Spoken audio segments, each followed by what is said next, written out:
আসসালামু আলাইকুম, সবাইকে স্টুডেন্ট এর পক্ষ থেকে শুভেচ্ছা।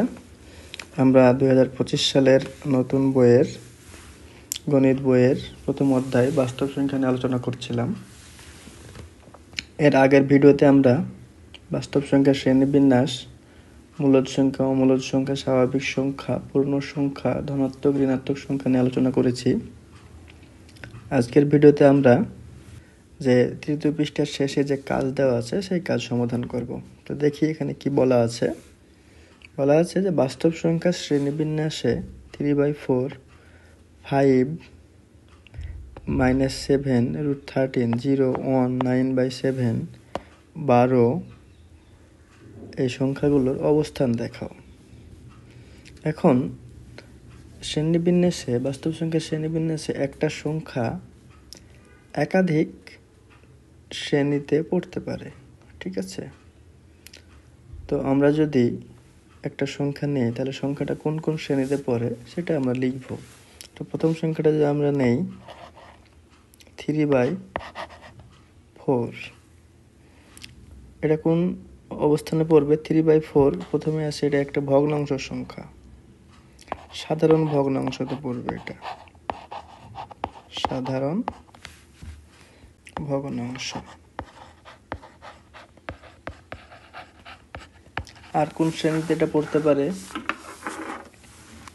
এটা যেহেতু ভগ্নাংশ সংখ্যা তাই এটা মূলদ শ্রেণীতে পড়তে পারে, মূলদ সংখ্যা। আর কোন শ্রেণী? এটা ধনাত্মক সংখ্যা, 0 অপেক্ষা বড়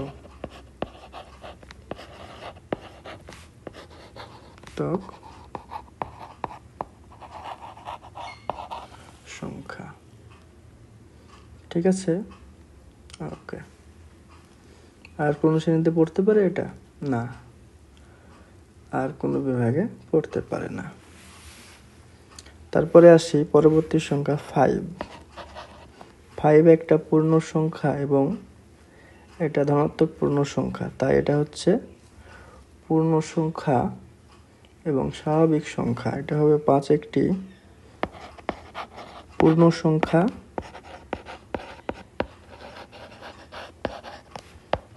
আবার স্বাভাবিক সংখ্যা।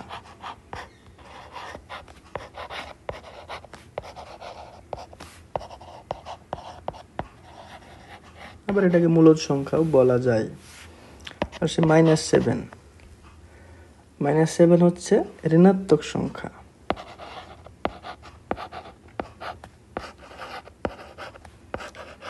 ঋণাত্মক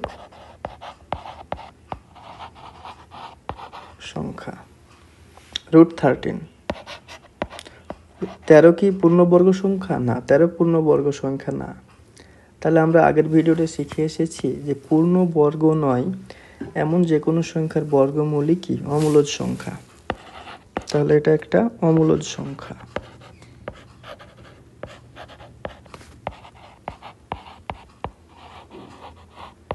অমূলদ সংখ্যা। তারপর আসি 0। 0 একটা পূর্ণ সংখ্যা, পূর্ণ সংখ্যার মধ্যে 0 পড়ে।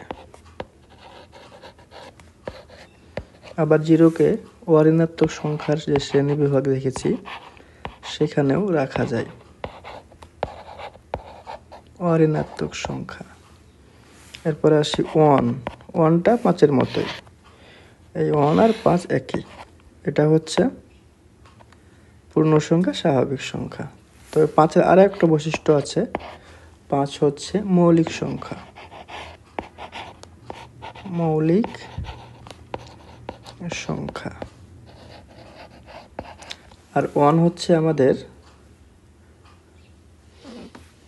ধনাত্মক সংখ্যা বা পূর্ণ সংখ্যা, ধনাত্মক সংখ্যা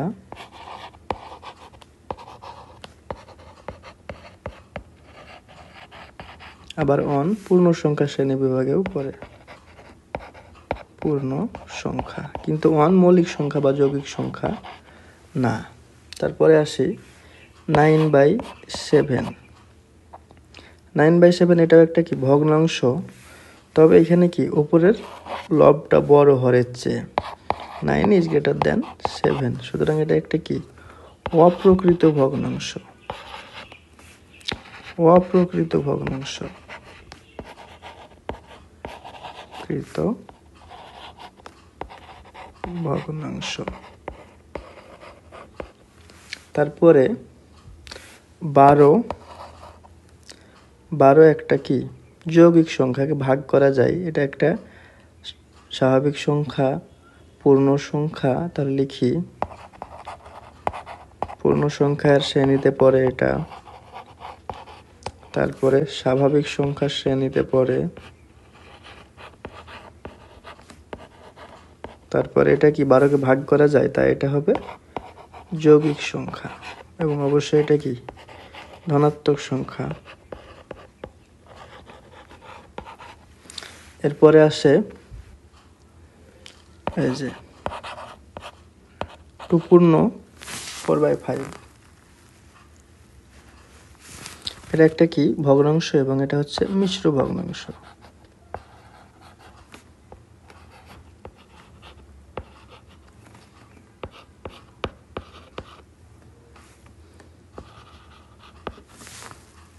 ঠিক আছে, এরপরে যেটা আছে সেটা হচ্ছে 1.1234, এটা একটা কি দশমিক ভগ্নাংশ এবং দশমিকের পরে অঙ্ক সংখ্যা শেষ হয়ে গেছে, তাই এটা হচ্ছে সসীম দশমিক ভগ্নাংশ, দশমিক ভগ্নাংশ। এরপরে কি আছে, এরপরে আছে 0.323 পৌনঃপুনিক, 0.323 পৌনঃপুনিক। একটি এটা হচ্ছে কি এখানে আবৃত, তার মানে অসীম, আবৃত মানে কি শেষ হয় না, এই 2323 আসতেই থাকে, তাই এটা হবে অসীম আবৃত দশমিক ভগ্নাংশ। এই যে আমাদের এই অঙ্কগুলোকে শ্রেণীবিন্যাসে পরিণত করা হয়ে গেল। এই ভিডিওটা এ পর্যন্তই। পরের ভিডিওতে আমরা এর পরবর্তী যে আলোচনা করা হয়েছে বাস্তব সংখ্যা নিয়ে, সেগুলো নিয়ে আলোচনা করব। ধন্যবাদ সবাইকে।